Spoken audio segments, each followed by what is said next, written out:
Hi, what's up, Treehouse? So, Coach Dave here, hanging out with Coach Max.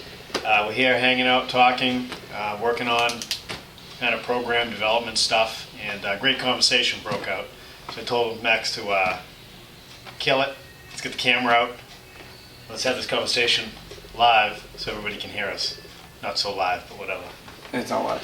All right, so Maxwell, so you just got back from California. Yep, San Jose. And what were you doing out there? Well, aside from walking on coals, I went for the Tony Robbins event for personal development. So not only for myself, but for you guys. How cool is that? So you guys probably don't know this, but I'm a huge Tony Robbins guy from 20 years ago. I truly believe in personal development and trying to just always figure things out, right? Like how we train, how we eat, how we sleep, like, you know, there's just ways to always improve yourself. And so you can't just not do anything, even if it's little things. You have to always be working on improvement. So Max does a great job with that. So so give us a real fast, 60-second rundown here. Oh, dude, I mean, there was so much stuff that we had talked on. One of the big things that I saw, I've read about, but that touched on a lot of stuff that we do here that I use a lot with you guys, is like, getting motivation, like the pain pleasure principle, how to gain leverage on yourself.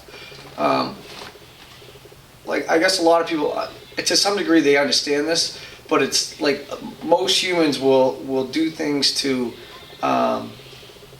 avoid pain and gain pleasure, which is pretty basic, right? But something that I guess some people don't understand is that they'll do more to avoid pain than to gain pleasure. So in the sense of, we're trying to change old habits, which is what we're doing here all the time. We want to think about, well,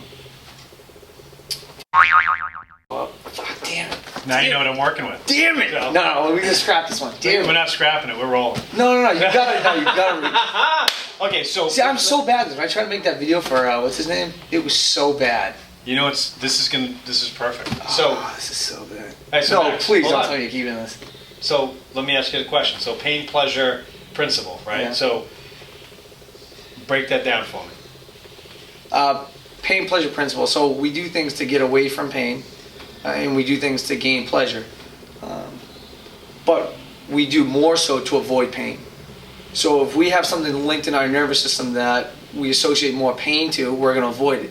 So if the gym becomes more painful to go to, then we're going to avoid that at all costs. So like if everything's going good, I stop coming for a few weeks because life got busy, I'm associating comebacks with pain. Oh, it's going to be too hard. I can't do it. It's going to be way too hard. Everyone's going to laugh at me, and it's just, I can't.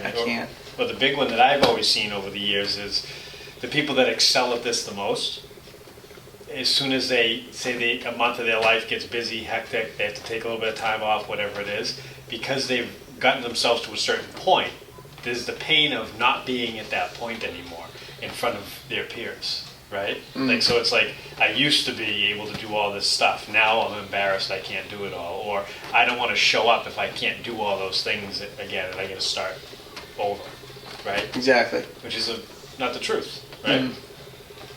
So, cool. So how else does that pain pleasure principle work? I like the pleasure side. We all like the pleasure side. There's a lot more to be said with that. Another thing that I had found was the motivation, inspiration, and action cycle. There's a feedback loop where basically I always thought that you had to get inspired to get motivated, then to take action. But in actuality, it's actually just a loop. And if you actually just start acting in something, anything, you'll actually start to get inspired. And then you get motivated. So there's a way to just, even if you're totally unmotivated, all that stuff, when your coach tells you to come in or to do something, just try it and do it. Engage your physiology, and eventually you can get inspired and then motivated again.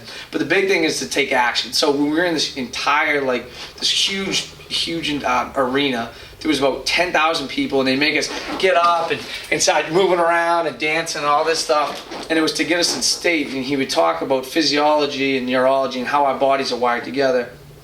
So he would try to get us in state, to get us moving. And the funny thing was, when I went in there, and everyone went in there, our body language kind of showed, we were all kind of closed down and all that. And then he'd get us moving, we'd get up, and you could start to feel yourself change, your whole mindset. People are smiling, you're hugging the people next to them. And so that was pretty wild. I think he took a little too far there, but Yeah, we gotta have this out. I love this stuff. So I love the Tony Robbins stuff. I do too. Really but it's do. a big thing, like we just talked earlier, like posture, right?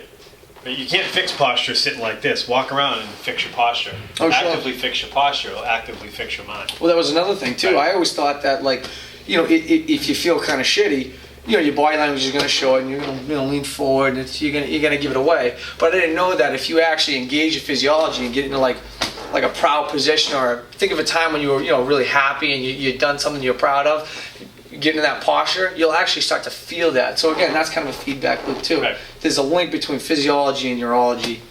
Yep. Back and forth. Very cool. Very cool. So I just wanted to share that with you guys. Just part of the personal development the team does. Max does probably the most out of everybody at this point. He's exceptional at understanding a lot of the concepts, and he's always working hard at just engaging his clients and trying to get them thinking about more than just working out, about actually making a change and a habit change. So I always enjoyed talking with him, and I highly recommend everybody, if you have a chance, sit down with Max and shoot the shit. And I mean, he's got a great view on a lot of this stuff. So thank you, Max, for sharing. Anytime. It's for you guys. Yeah.